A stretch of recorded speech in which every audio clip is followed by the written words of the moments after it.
चिरां जिल्लानि रुनिखाता सान्तिपुर समबाय समितिनि भट सोनाया बे समाव सोलिगासिनो।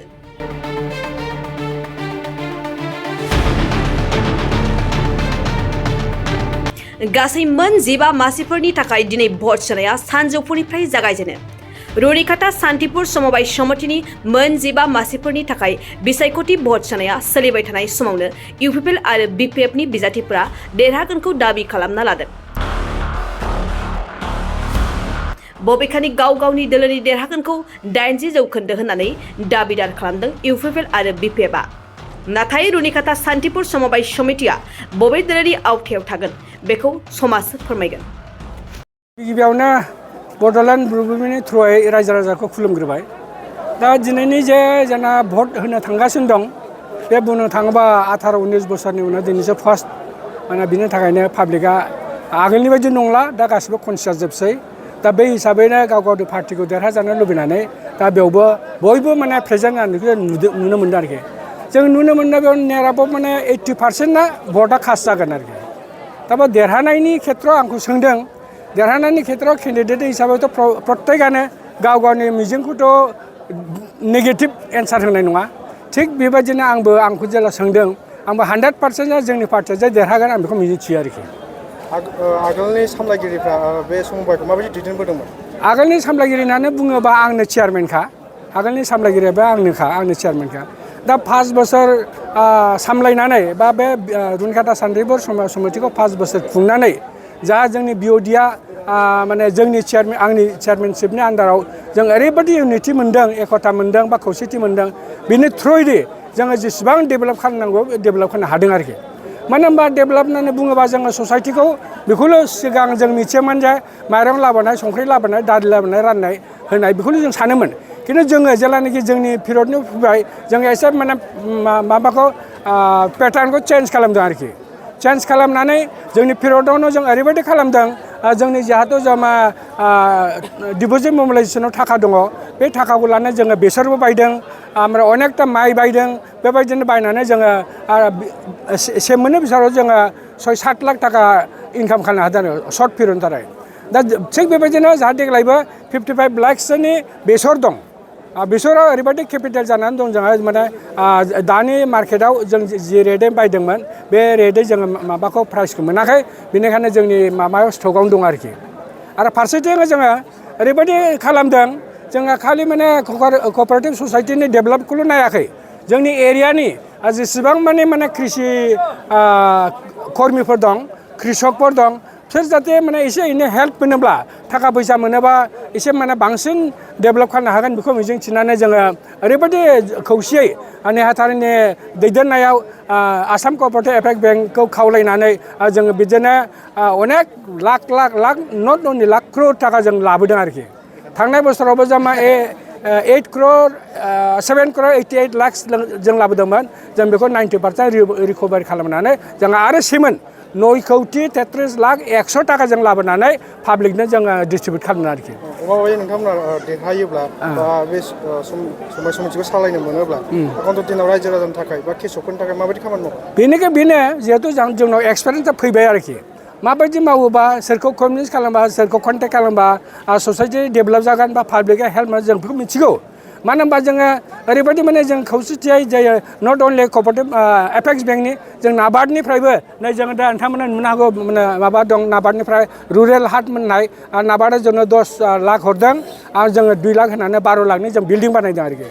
आरो थिग बेबायदिनो नैबे जों जि माबा दं जोंनि गडाउन नुदों, बे गडाउनखौबो मालाय बायदिबा थाखा फैसा जाजोबनानै सेस खालामगोन। खिन्थु जोङो 50 लाख गावनि जोंनि क'अपारेटिभ ससाइटिनि थाखाजोंनो 50 लाखनि जोङो बे नोंथांमोना जे नुगासिनो दं फ्रन्ट आइ उइटनेस बे बिल्डिंखौ जों फसंदों आरोखि। आरो दा बिदिनो जगाजग खालामनानै दा थारमाने जेरै टयलेट, लेट्रिन बेबायदिखौ जों बानायगासिनो दं। दा मानो होनबा बे बुस्थुआव क'अपारेटिभ ससाइटिया ओरैबायदि, जोंनि रुनिखाता सान्तिपुर क'अपारेटिभ ससाइटिया नट अनलि बिटिसि आसामावनो फेमास, बयबो मिथिगौ रुनिखाता सान्तिपुर क'अपारेटिभ ससाइटि होननानै। बेनिखायनो जिहेतु नामा जाखाबाय, बे नामखौ जोङो आरो जौसिनाव लांनो थाखाय जों नाजागोन आरो नाजाबाय थागोन आरो आंहा कनफिडेन्ट दं जों सियर देरहागोन बेनिखायनो साबसिन जोङो डेभेलप खालामनायाव जोंहा बेखौ मिजिं दं आरोखि देरहायोब्ला माबायदि जौखोन्दो लानानै देरहागोन बायदि नोंसोर आसा बेखौ माने 80%खौथ' जों जौखोन्दोखौ लादों आरोखि दा मा खालामो रिजाल्टआसो होनसिगोन थेवब्लाबो 80%खौ जों आसा खालामदों आरोखि बेनि बिथिङाव नोंथांमोना माबायदि खामानि मावदोंमोन मावनायाथ' आं बुंखाबाय आगोल जेसेबां मावदों बेनिफ्राय 3-4 गुन साबसिन मावगोन होननानै जोंहा मिजिं दं आरोखि जों फिथाइ हान्जानि जोंनि हान्जाया फिथाइ सामथाइखौ लानानै जोङो बे सावगारिखौ लानानै गेलेदों आरो जोङो जेबायदि नुदों जे जोंनि ओनसोलनि रायजो राजा सिगांनि BODनि जे सोद्रोमाफोर बिथांमोनहा बे समाबाय समितिखौ लानानै गोबां माने केलेंकारि खालामनाय आरो गाफालिथि खालामनाय बे खेत्रखौ नायनानै सोलायनायखौ लुबैदों ओंखायनो सोलायनाय खेत्रआव जोंखौनो आरो जोंनि टिमा यां माने टिम ओंखायनो जोंखौ माने BODआव सोद्रोमा हिसाबै लाबोनो रायजो राजाफ्रा सांग्राङै भट होफैदों बिथांमोना आगोलनि खामानि मावनायाव जितु न' लुनायनि खोथा बुंदों खायसेबो रां जाथ'वाखै होनना बिथांमोना बुंदों बेनि सायाव मा बुंदों बेखौथ' माने बिथांमोना नंखाय बुंदों जोङो बेखौ बुंनांगोन माने बेयाव अडिट रिपर्टआव जोङो मोनो बिथांमोना माने आरो बिथांमोननि मानसिफ्रानो माखासे समाव गोबां रायलायदों जे माने बेखौ नाबार्डनिफ्राय 35 लाख 35 लाख बेवहाय मोनबोदों बे न'खौ लुनो थाखाय आरो जोंनि फुन्जि जे समाबाय समितिनि जे फुन्जि बेखौ 48 लाख बेवहाय खरस जादेरबाय होननानै हिसाब होदों बिथांमोना बेवहाय माने बहुद कारापसन दं आरो बे न'आ खमसे खम माने बे 35 लाखआवनो कमप्लिट जानांगौ बिथांमोना आरो बुंदों जितु नैबे समाबाय समितिखौ आसामनि मादावनो बयनिख्रुइबो जौसिन बाहागो आवग्रिनो हादों होननानै बुंदों बिथांमोननि मावनायनि गेजेरजों बियो रेकर्ड हिसाबै बेखौ लांदों आरो नुदोंबो जोंबो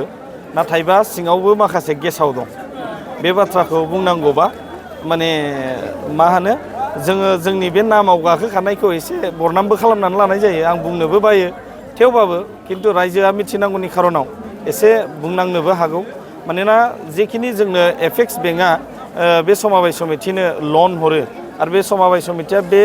दायित्वखौ लानानै जोंनि ओनसोलनि रायजो राजाफोरनो माने KCC लन सारनानै हरो दा बेवहाय खिन्थु नाथायबा बोखांनो हायाखै गोबां रां गोदोनानै दं दहाय अडिट रिपर्टआव अडिटारा फोरमायदों जे माने बे लन लाग्रा बिथांमोना सुख'आबा बे माने समाबाय समितिया मोनसे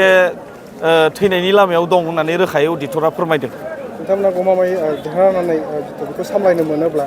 रायजो राजाफोरनि थाखाय बा आबादारिफोरनि थाखाय माबायदि खामानि मावो जोङोथ' बिराद मोनसे मोजां प्लानिं खालामदों जिहेथु बे समाबाय समिति हिसाबैबो मोजाङै जौगानांगौ लोगोसे बेयाव थानाय शेयार हल्डारफोर